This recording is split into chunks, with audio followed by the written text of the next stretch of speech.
Bueno, muy buenos días. Bueno, vamos a dar inicio a la clase de trastornos de la hemostasia. Básicamente vamos a iniciar con la fisiología de la coagulación integrada a la semiología de los trastornos hemorragíparos. Los objetivos de esta clase van a ser reseñar la fisiopatología de la hemostasia, como se mencionó, analizar etiopatogénicamente desde la anamnesis a los hallazgos semiológicos y reconocer semiológicamente los diferentes síndromes hemorragíparos integrados a su abordaje diagnóstico, en el contexto obviamente de la semiología, y establecer alguna orientación, es decir, orientar el enfoque del tratamiento con pautas clínicas evaluadas y describir conclusiones. Como ustedes bien saben, hay un equilibrio entre los mecanismos de la coagulación, los inhibidores de la coagulación, los mecanismos de la fibrinólisis y sus inhibidores, lo que permite que la sangre circule por los vasos, impidiendo a través de estos mecanismos tanto el sangrado como la coagulación. Esto determina una fluidez permanente de la sangre dentro de la estructura vascular. Existe un compartimiento celular en el mecanismo de la hemostasia y un compartimiento de proteínas plasmáticas. El compartimiento celular está integrado por el endotelio y las plaquetas, y el compartimiento de proteínas plasmáticas son las proteínas de la coagulación. El compartimiento celular configura en el contexto de la hemostasia, ¿sí?, la hemostasia primaria, y las proteínas plasmáticas, es decir, los factores de la coagulación, configuran la hemostasia secundaria. ¿A qué nos referimos cuando hablamos de hemostasia primaria y secundaria? Que ante una efracción vascular, una lastimadura, se produce de inmediato una vasoconstricción, ¿sí?, de los vasos, valga la redundancia, que permite la acción plaquetaria. Todo ello va a permitir la conformación de un tapón plaquetario. Esto se produce de inmediato ante una lesión. Mientras que a las horas de producida una lesión aparecen las proteínas plasmáticas, es decir, los factores de la coagulación, a través de la cascada de la coagulación, finalizando este proceso trombótico.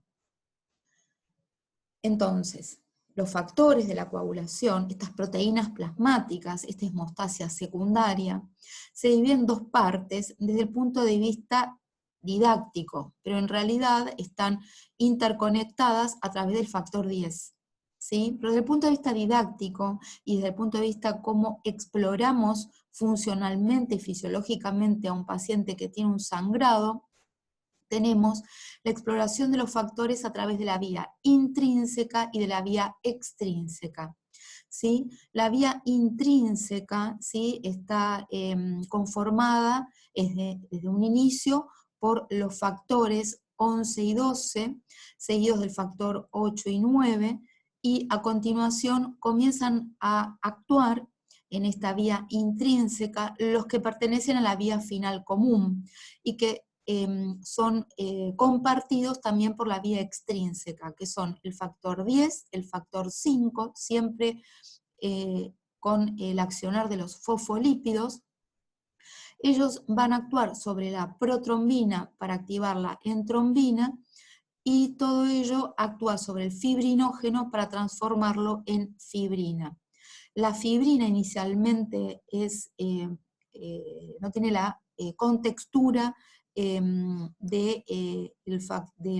coágulo final, pero la contextura final la da el factor 13, es decir, estabiliza el coágulo final. La fibrina va a ser estabilizada para darle una conformación de mayor impermeabilidad a través del factor 13. Fíjense que el factor 13 está fuera de esta vía, sino que es la estabilización final de la fibrina.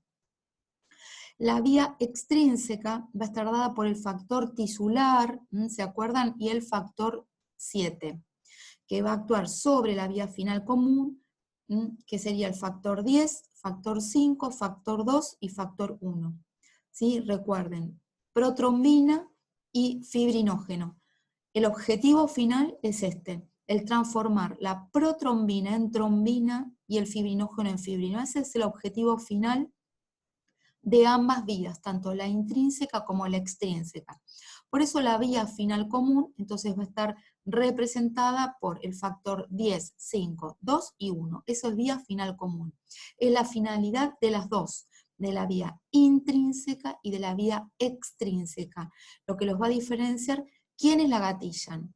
A la vía intrínseca, factores contactos, factores del endotelio, y a la vía extrínseca, el factor tisular. La diferencia fundamental desde el punto de vista práctico es que cuando estamos evaluando la vía intrínseca, prácticamente estamos evaluando el factor 8. Y cuando estamos evaluando desde el punto de vista práctico la vía extrínseca, prácticamente evaluamos al factor 7. Porque cuando están alterados el 10, el 5, el 2 y el 1, estamos hablando de una vía que es compartida por ambos, es decir, la vía intrínseca y la vía extrínseca.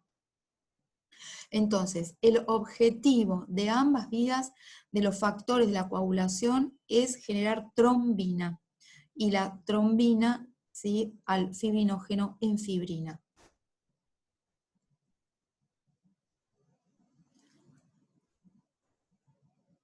Entonces, los trastornos de la hemostasia van a tener que ver con la cantidad de plaquetas, la calidad de plaquetas y la formación del coágulo.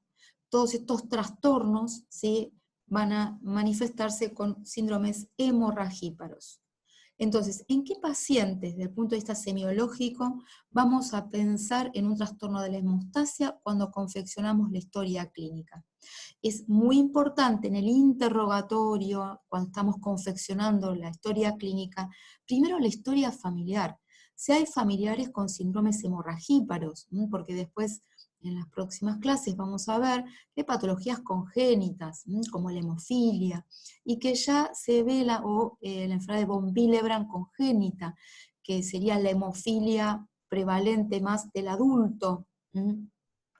Pero desde el punto de vista práctico, en la confección de la historia clínica, es fundamental la historia familiar. Lo mismo que antecedentes transfusionales.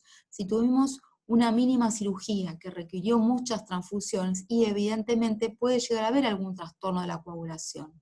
Lo mismo si un paciente tiene anemia por pérdida de hierro, ¿se acuerdan? Ustedes vieron la semana pasada las anemias ferropénicas, y bueno, probablemente puede haber algún sangrado permanente que persiste en el tiempo porque hay alguna coagulopatía subyacente.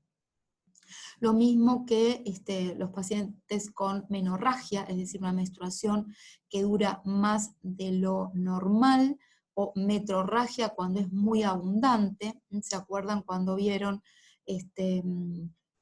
anemias ferropénicas? La menorragia y metrorragia pueden estar expresando un trastorno a nivel plaquetario, porque después ya vamos a ver en plaquetopenia que los sangrados uterinos prácticamente van a manifestar más frecuentemente trastornos en las plaquetas.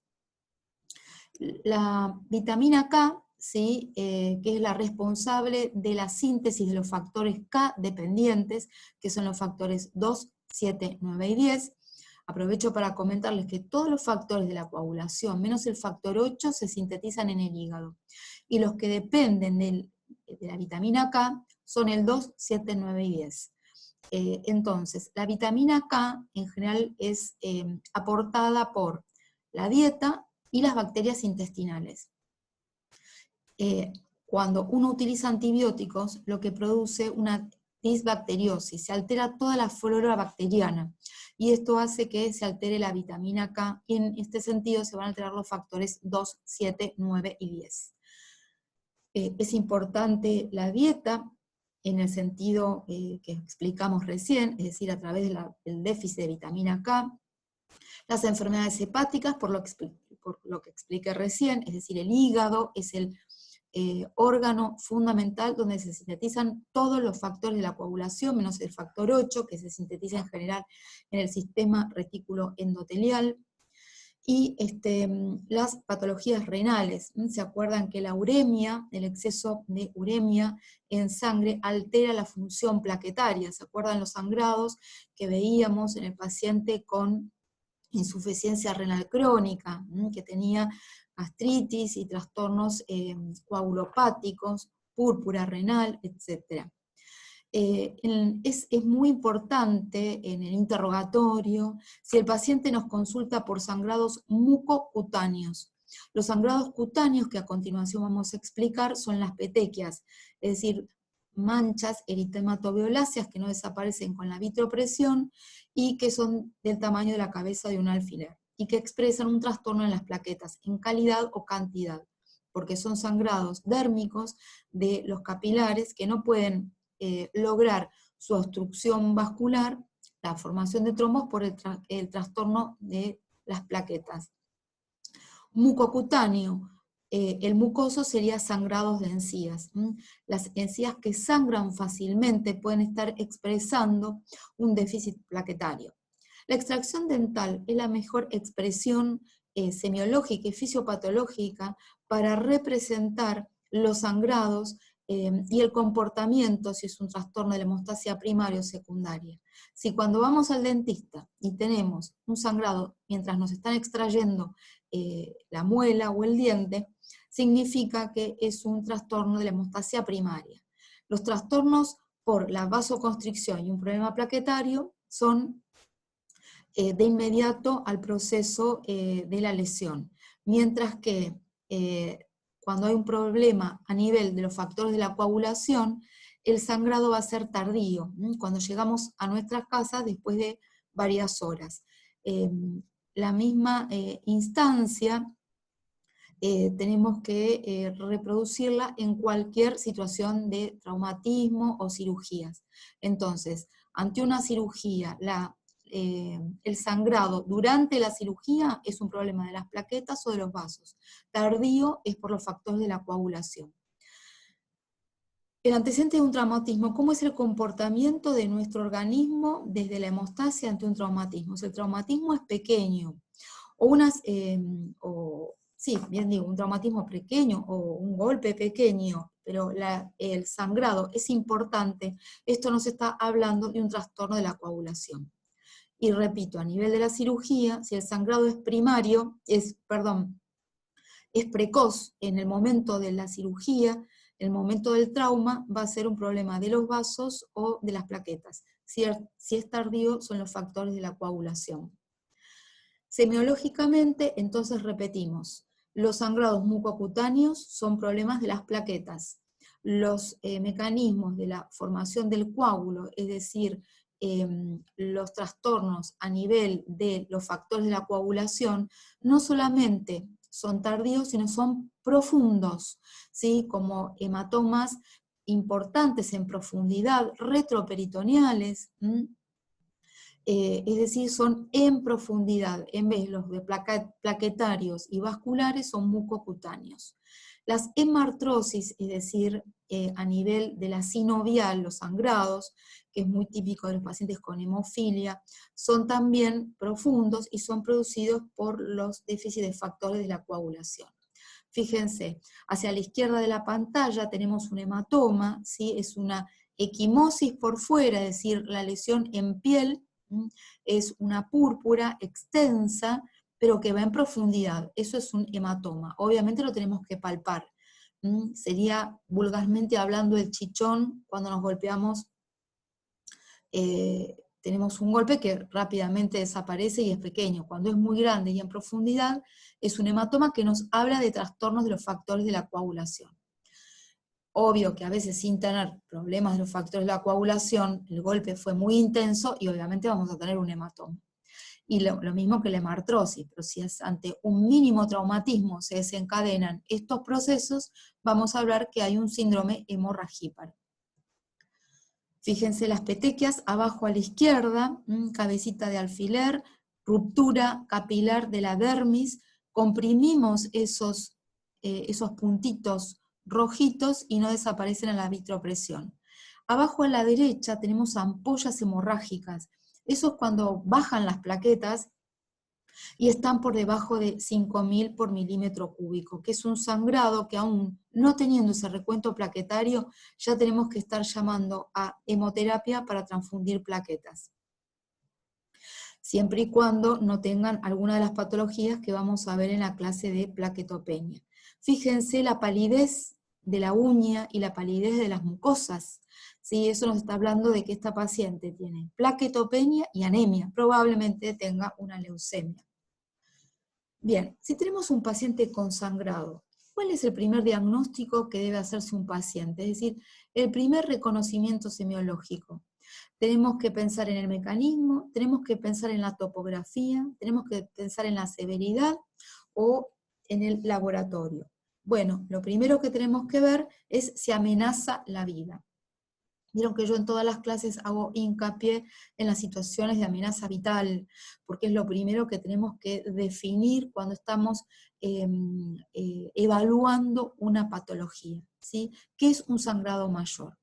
Entonces, de todas estas instancias, es decir, el mecanismo, si es por una lesión local, si es por una vasculitis, si es por las plaquetas bajas, porque si está anticoagulado, si es un sangrado cutáneo mucoso o es profundo, si es mayor o menor, o en el laboratorio tiene además anemia, tiene alteración del coagulograma, lo que a mí me importa, se amenaza la vida. ¿Y cuándo yo creo que puede amenazar la vida un sangrado? Cuando el paciente está chocado. Es decir, el shock, si bien no se define por hipotensión, bueno, un estigma es que esté hipotenso. Pero a veces el paciente no está hipotenso porque todavía están los mecanismos simpáticos que lo compensan, y siempre que sospechamos shock, recuerden que hay que colocar una sonda vesical, una vía central y tomarle la presión y recuperarlo rápido al paciente, ya sea con cristaloides o hasta que viene la sangre si el paciente está sangrando. Entonces, ahora el paciente puede no estar con hipotensión, sino que puede estar hipertenso por la descarga simpática. Yo le agregaría al primer ítem que dice shock con presión arterial por debajo de 90 milímetros de mercurio, más la oligoanuria. El hematocrito bajo, ¿se acuerdan cuando hablamos de anemia? El hematocrito no nos va a servir para definir anemia, pero en agudo el hematocrito es como una proporción y quizá no baja tanto, pero cuando el hematocrito baja más del 20%, significa que estamos ante un sangrado importante de amenaza vital. Y hay que tomarlo igual de entrada para tenerlo como basal. Y por otro lado, si el sangrado del sistema nervioso, si el sangrado es del cuello, si el sangrado es del pericardio, si es broncopulmonar, eso me está indicando el riesgo. Entonces, es muy importante fijarse si el paciente tiene un hematoma cerebral, si tiene el cuello ensanchado por el sangrado, por ejemplo, si es de la carótida, si es del pericardio, si el paciente tiene ruidos cardíacos hipofonéticos, si tiene hemoptisis. Entonces, estos, recuérdenlos, que son situaciones de sangrado vital, amenaza vital. El próximo paso, ¿cuál es? Es la topografía, es el mecanismo, es el laboratorio o el tiempo de evolución. El mecanismo del sangrado, es decir, si es por una lesión local, si es por una inflamación, si es por déficit de plaquetas, si es por anticoagulación o el paciente tiene una coagulación intravascular diseminada. El mecanismo de sangrado, si es por lesión local, por daño vascular, es decir, si es un sangrado normal entre comillas, o un trastorno sistémico, sin o con daño vascular, es un sangrado anormal, o un síndrome hemorragíparo. ¿Cuál es la diferencia? Que hay un sangrado médico, es decir, no es lo mismo que yo tenga, por ejemplo, una úlcera, y esa úlcera está sangrando, al paciente le tengo que hacer una endoscopía, tapo esa úlcera a través de láser o lo que fuere, con el procedimiento endoscópico, y no es lo mismo que el sangrado sea no por una úlcera, sino porque tiene la úlcera, pero fundamentalmente lo que prevalece en ese paciente es que no tiene plaquetas. Entonces va a seguir sangrando por más que yo lo someta a una endoscopía. Entonces cuando yo tengo un sangrado, por más que parezca local, tengo que definir que no tengo un trastorno de la coagulación, es decir, de la hemostasia primaria o secundaria. ¿Cuáles son los hallazgos que sugieren un sangrado anormal? Si el sangrado es espontáneo, por ejemplo, si a mí de repente me empieza a sangrar la encía sin una lesión, ese sangrado es patológico. Si el sangrado es en las encías, también lo tengo ante un mínimo traumatismo en las piernas y en los brazos, es decir, en varios sitios significa que es patológico. Si se va repitiendo, es decir, si es espontáneo y se vuelve a repetir, porque a veces por ahí tuve un sangrado espontáneo en las encías y después desapareció y nunca más. Pero si se repite, ese sangrado espontáneo es llamativo. Y como dijimos al principio, si es desproporcional la lesión, es decir, si la lesión es pequeña y el sangrado es importante, y que pese a que yo intento maniobras, por ejemplo, como les decía recién, si yo tengo un sangrado digestivo y por más que le haga una hemostasia endoscópica con alguna sustancia, si el paciente tiene una patología, una normalidad en la hemostasia primaria o secundaria, es decir, pese a que haga una maniobra local para esa hemostasia, el paciente no va a dejar de sangrar hasta que recupere esas plaquetas o lo que tenga alterado. Y lo otro son sitios inhabituales. Por ejemplo, supónganse que yo tengo en la rodilla, tengo un leve traumatismo, una cosa mínima, y empiezo a tener una hinchazón de la rodilla, hago una tomografía y de pronto tengo una ecografía y me dice, no, usted tiene sangre en la sinovial de la rodilla. Eso es una hemartrosis patológica, porque ante un mínimo sangrado o sin traumatismo, tengo una hemartrosis. En general, recuerden, profundos y tardíos son factores de la coagulación. Y cuando tengo petequias, ¿se acuerdan las cabecitas de alfiler, eritematoviolaceas, o manchones eritematoviolaceos por lesiones vasculares de la dermis, pero que fueron confluyendo? Eso se llama equimosis, ¿sí? Eso también es patológico. Fíjense, estas son las petequias. ¿Qué son las petequias? Son la expresión de un trastorno en las plaquetas o en los capilares, que me hablan de extravasaciones de sangre en capilares.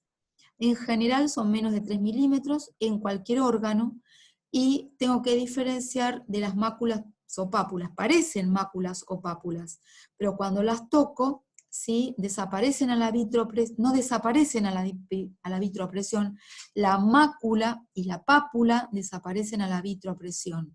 Y las petequias son planas. Cuando es vasculitis, es rugoso. La vasculitis es una inflamación. La petequia es una extravasación de sangre en capilares. Por eso, no desaparecen a la vitropresión y son planas. La equimosis son manchones, son más grandes, más de 3 milímetros, son planos y no son en volumen. Cuando hablamos de macular, esto viene del griego que significa mancha, y son de la dermis. ¿Por qué? Porque la dermis es la que tiene los capilares, no la epidermis. Y el hematoma es en profundidad.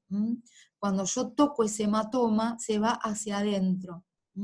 Y esto es profundo, es producido por los factores de la coagulación. Sangrados profundos y tardíos, factores de la coagulación, y pueden ser en cualquier órgano. Fíjense, un hematoma cerebral, ¿se acuerdan cuando vieron patologías neurológicas, primera neurona, ¿se acuerdan? El haz piramidal. Y la hemartrosis es un sangrado articular en la cavidad sinovial con tumefacción y dolor. Si el sangrado es anormal, ¿cuál es el paso siguiente? Volvemos, topografía, laboratorio, tiempo de evolución, si es primario o secundario. Bueno, acá tenemos que ver si hay un mecanismo hemostático alterado. ¿sí? Es decir, si el problema es de la hemostasia primaria, es decir, básculo plaquetario, ¿se acuerdan las primeras diapositivas que hablamos? O los factores de la coagulación, ¿sí? Las proteínas. Entonces, los sangrados vasculoplaquetarios, ¿sí? Como por ejemplo la hemartrosis, no va a existir en un trastorno vasculoplaquetario porque es profunda, va a ser producida por los factores de la coagulación cuando están en déficit. Cuando el sangrado es por heridas profundas, ¿sí? Es decir, por ejemplo, me extraigo una muela, una cirugía, el sangrado va a ser inmediato y coercible por compresión local. Esto es cuando es problema de las plaquetas o de los capilares, pero si son problemas de los factores de la coagulación, va a ser tardío e incoercible y puede durar días. El sangrado es mucoso cuando es problema vasculoplaquetario, y cuando es de los factores de la coagulación, también puede ser mucoso, pero va en profundidad, se agrega la profundidad. En síntesis, problemas vasculoplaquetarios, sangrados de inmediato o en el contexto del trauma, ¿sí? Y son mucocutáneos. Los de los factores de la coagulación son tardíos y mucosos, pero en profundidad. Cuando tengo un básculo plaquetario, tengo que ver qué dificulta la formación de este tapón. Disminución del recuento de plaquetas, que se llama trombocitopenia, que es la próxima clase.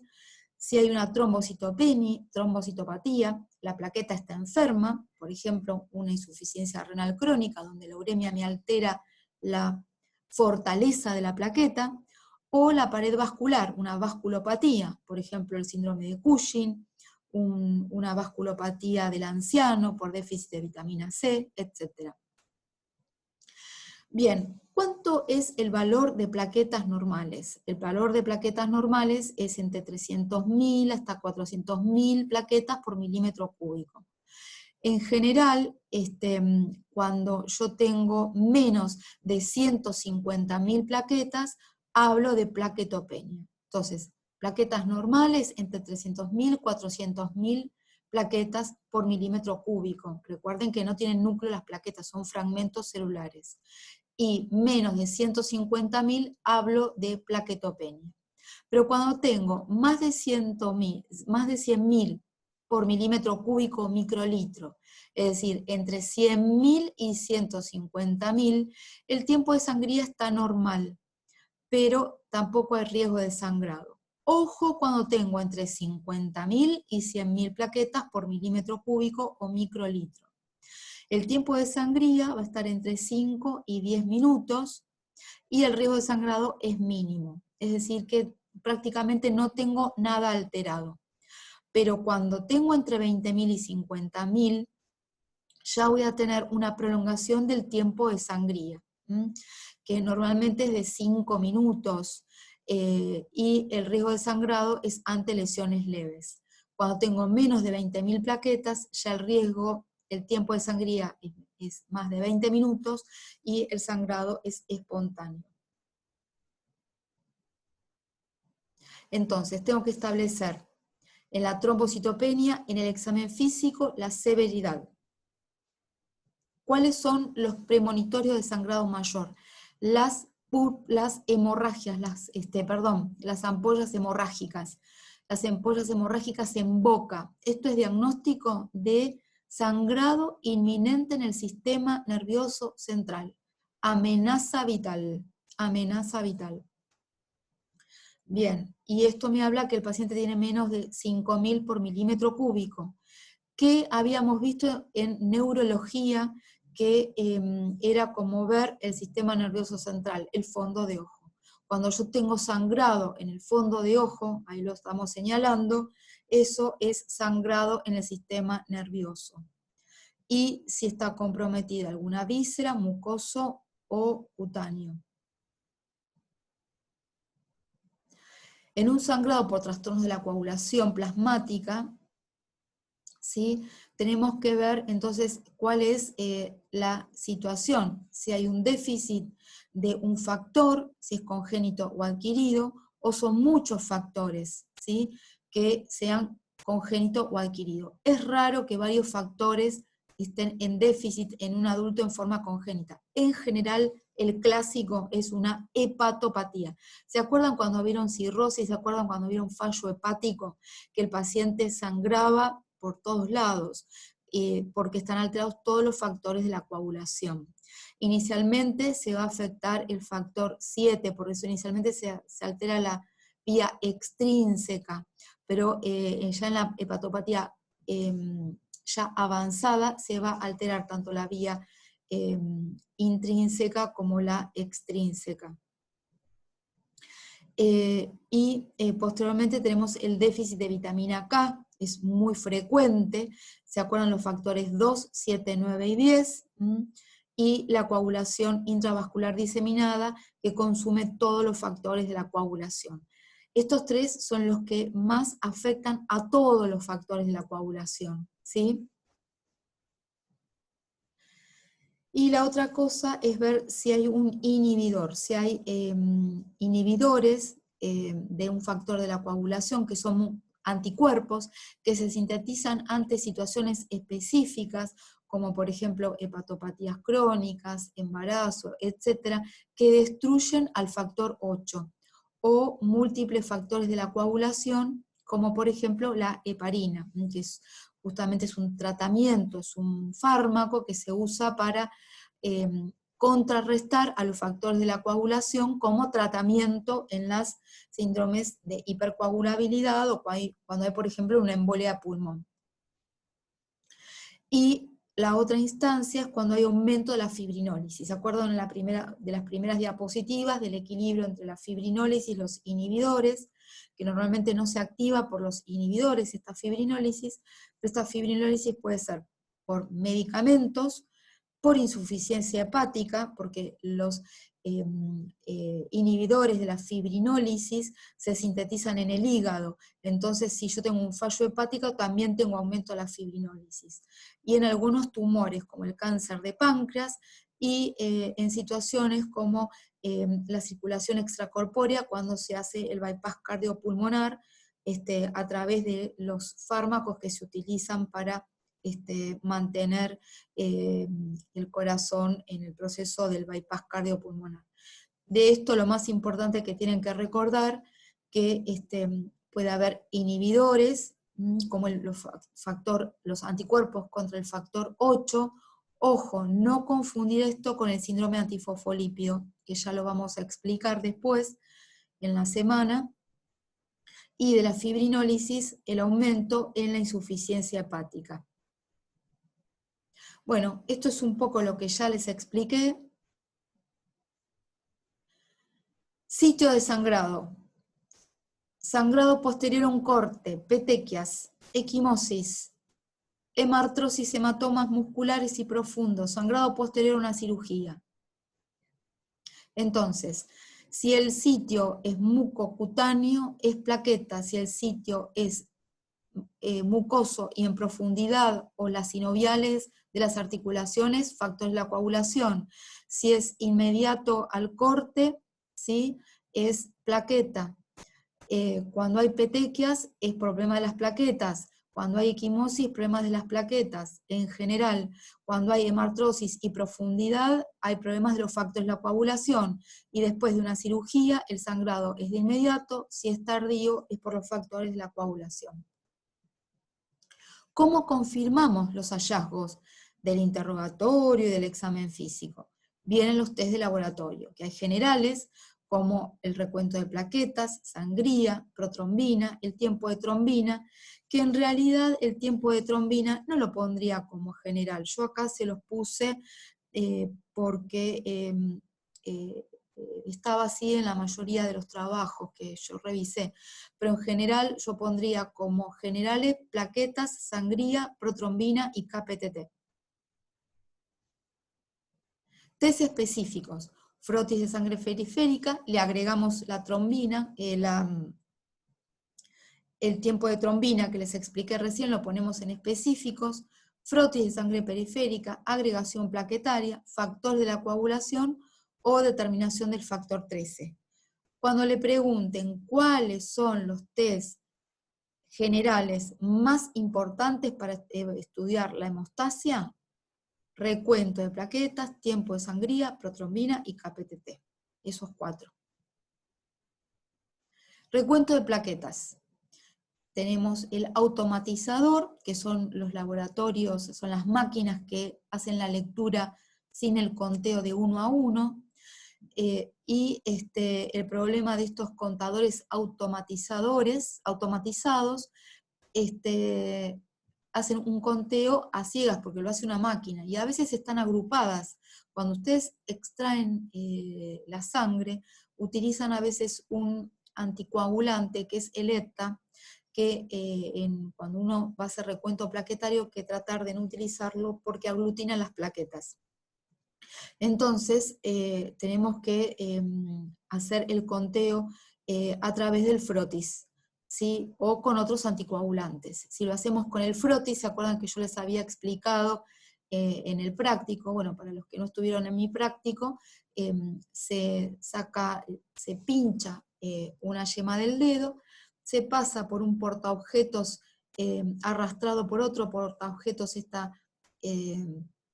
gotita de sangre, y se mira en el microscopio óptico y se ven las plaquetas y se las cuenta manualmente en un campo. Entonces, cuando tenemos por informe de laboratorio central que tenemos plaquetas bajas, lo primero y la causa más frecuente en una persona que está normal y sana es la pseudoplaquetopenia. Fíjense, este es un frotis, ¿sí?, de un paciente que era normal todo, pero tenía, se le había colocado ETA como anticoagulante. ¿Ven los puntitos azules? Esas son plaquetas que están agrupadas. Esas plaquetas agrupadas, cuando uno las cuenta, llegan a ser normales, pero el contador cuenta todo ese grupo como una sola plaqueta.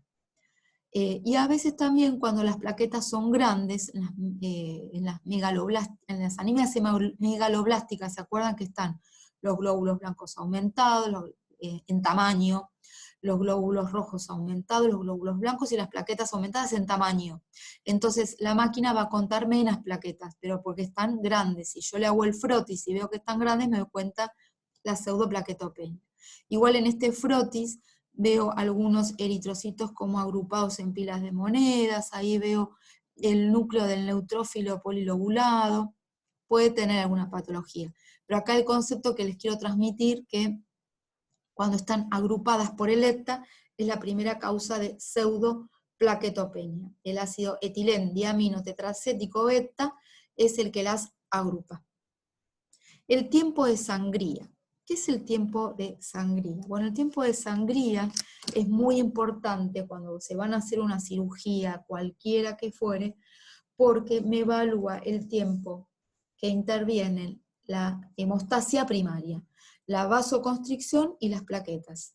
¿Sí? Se prolonga cuando hay menos de 50.000 plaquetas, cuando están alteradas en calidad, por ejemplo en la uremia, o si el vaso está alterado, en su constitución está debilitado el capilar por déficit de vitamina C. Entonces, cuando está prolongado, ¿sí?, más de 10 minutos, por ejemplo, tengo que hacer el próximo paso, que es analizar la función plaquetaria. Solicito ver cómo está la plaqueta. Si la función plaquetaria es normal, con un tiempo de sangría prolongado, el problema está a nivel vascular. Se hace un pinchacito, ¿sí?, en el pulpejo de un dedo o en el lóbulo de la oreja, y se ve cuánto tiempo tarda en coagular. Ese es el tiempo de sangría. Más de 10 minutos en general es patológico. El tiempo de protrombina evalúa la vía extrínseca, que cuando es solo la vía extrínseca, por ejemplo, si yo tengo alterado el tiempo de protrombina y el tiempo de la vía intrínseca, que es el KPTT normal, quiere decir que el que está alterado es el factor 7 en general. Se le saca sangre al paciente, sangre citratada, y una vez que saqué sangre le agrego tromboplastina, fosfolípidos y calcio. A partir de que le agregue la tromboplastina, fosfolípidos y calcio, ¿sí? Porque estos lo que representan es la lesión, el traumatismo, ¿no es cierto? Mido cuánto tarda. Entonces el tiempo de protrombina evalúa la vía extrínseca, que es independiente de la vía final común, es el factor 7. Y el 10, 5, 2 y 1 son de la vía final común. Entonces, el KPTT o APTT, porque en realidad es APTT, KPTT se llama cuando utilizo el caulín. Saco sangre de vuelta, si tratada que no coagula, le agrego fosfolípidos, caulín y calcio, y veo cuánto tiempo tarda en coagular. Me está evaluando al factor 8, ¿sí? Al 9, y al 11 y al 12, y la vía final común. De todos estos, el más importante es el 8. Para nosotros es el 8, como para la extrínseca el más importante es el 7, para la intrínseca es el 8. O sea que evalúa a todos menos al 7 y al 13.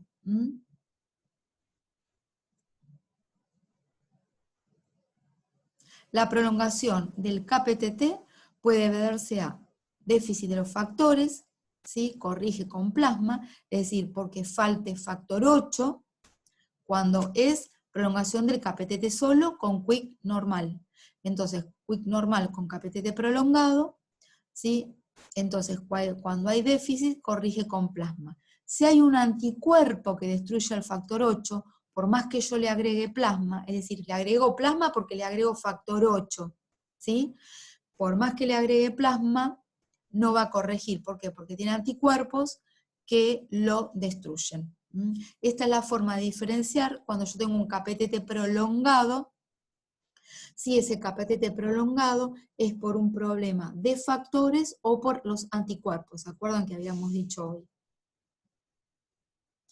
Lo que faltaría agregar, ¿por qué no les puse valores del KPTT? Porque cada laboratorio tiene valores diferentes. En general es entre 35 y 45 segundos. Cuando está prolongado en tiempo, significa que falta el factor para coagular rápido. El tiempo de protrombina, vamos al tiempo de protrombina, se llama tiempo de quick o tiempo de protrombina. Si lo refieren como tiempo de quick, ¿sí? Se hace referencia al 100% acorde a cada laboratorio. Entonces el 100% es lo normal. Cuando está por debajo del 70% es patológico. Entonces significa que está prolongado, ¿sí? El tiempo de protrombina cuando el porcentaje es bajo. ¿Se entendió? Vamos, perdón. El fibrinógeno era el próximo paso donde actuaba la trombina. El fibrinógeno se puede medir en plasma en forma cuantitativa o a través del tiempo de trombina, que es la forma cualitativa. ¿Sí? Y finalmente el test de la fibrinólisis, donde la plasmina transforma el fibrinógeno en fibrina, y su alteración va a estar manifestada en la coagulación intravascular diseminada. En la coagulación intravascular diseminada, como tenemos al mismo tiempo hipercoagulabilidad con sangrado, como expresión de la hipercoagulabilidad vamos a tener los productos de degradación del fibrinógeno. En realidad los productos de degradación del fibrinógeno me hablan de fibrinólisis, es decir, que está activada el proceso de destrucción de esos trombos dada la abundancia, porque hay una hipercoagulabilidad.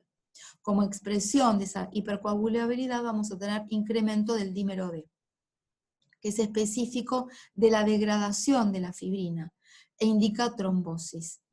Entonces, el dímero D va a ser la expresión de la trombosis en la coagulación intravascular diseminada.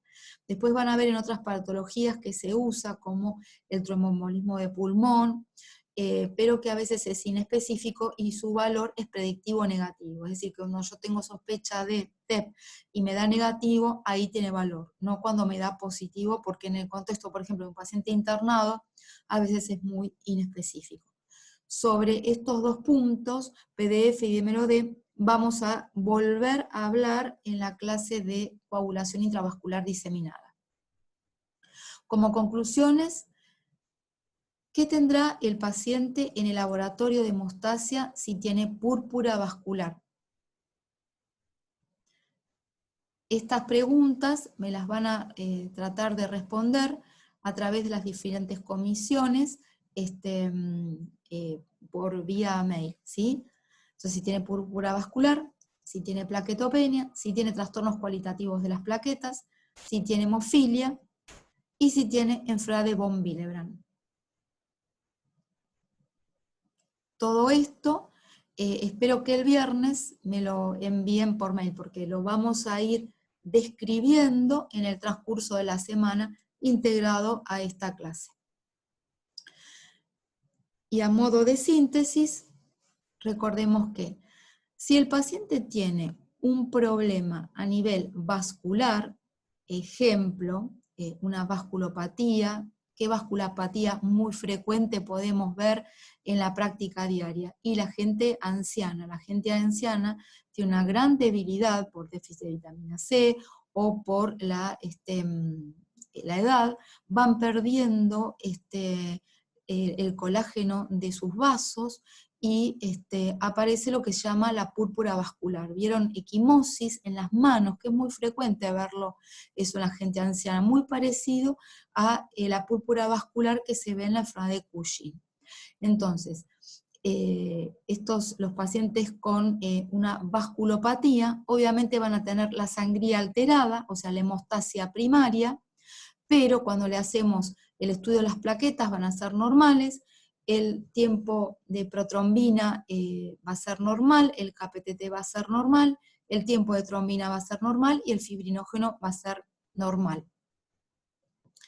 Cuando yo tengo un paciente que tiene una trombocitopenia, que es la próxima clase que nos compete, vamos a tener característicamente una sangría prolongada, las plaquetas bajas y el resto de los estudios normales. Cuando tenemos una alteración de la calidad de las plaquetas, o sea, están bien en cantidad, pero por ejemplo tiene una uremia, vamos a tener una sangría prolongada y vamos a tener alteradas la funcionalidad de las plaquetas. Cuando pido el test de función plaquetaria, y el resto de los estudios normales. Cuando tengo un paciente con hemofilia A, que esto lo vamos a ir describiendo en el transcurso de la semana, que hay un déficit de factor 8, ¿se acuerdan que la hemofilia A era factor 8 congénito? El von Willebrand es déficit de factor 8 adquirido, y ya les voy a explicar qué es el factor de von Willebrand. La hemofilia A va a tener alterado el tiempo de el APTT, o sea, el KPTT cuando lo hacemos con kaolin. Todo va a ser normal, pero como es el factor 8 vía intrínseca, va a tener alterado el APTT o KPTT. La enfermedad de von Willebrand va a ser igual, ¿sí? Pero ¿qué sucede? Como en la enfermedad de von Willebrand también intervienen las plaquetas, ya se los explicaré en la clase de plaquetopenia, que viene a continuación, vamos a tener también alterado el tiempo de sangría. Y en la coagulación intravascular diseminada, que es la clase que vamos a tener en la semana, están alteradas todos los estudios de la coagulación, ¿sí? Entonces, lo más importante que se tienen que llevar de esta clase es que la hemostasia primaria, ¿sí?, tiene alteradas los vasos en su expresión a través de la prolongación del tiempo de sangría, o si la funcionalidad o la cantidad de las plaquetas están alteradas, también va a estar alterado el tiempo de sangría. La forma de diferenciar es a través del estudio de las plaquetas. Los sangrados por problemas vasculopáticos vasculoplaquetarios, se caracterizan por ser precoces a una lesión, ¿sí? Y mucocutáneos. Cuando son de los factores de la coagulación, son profundos, tardíos, ¿sí? Y lo que me van a alterar, si la vía intrínseca solita está alterada, el APTT o KPTT se utiliza caulín. Si se altera solamente la extrínseca, es decir, el factor 7, va a ser el tiempo de protrombina. Pero si está alterada la vía final común, es decir, que compete al factor 10, 5, 2 y 1, acuérdense como regla mnemotécnica, la mitad de cada uno, empiezo por el 10, la mitad de 10, 5, la mitad de 2, 1, 10, 5, 2 y 1 es la vía final común.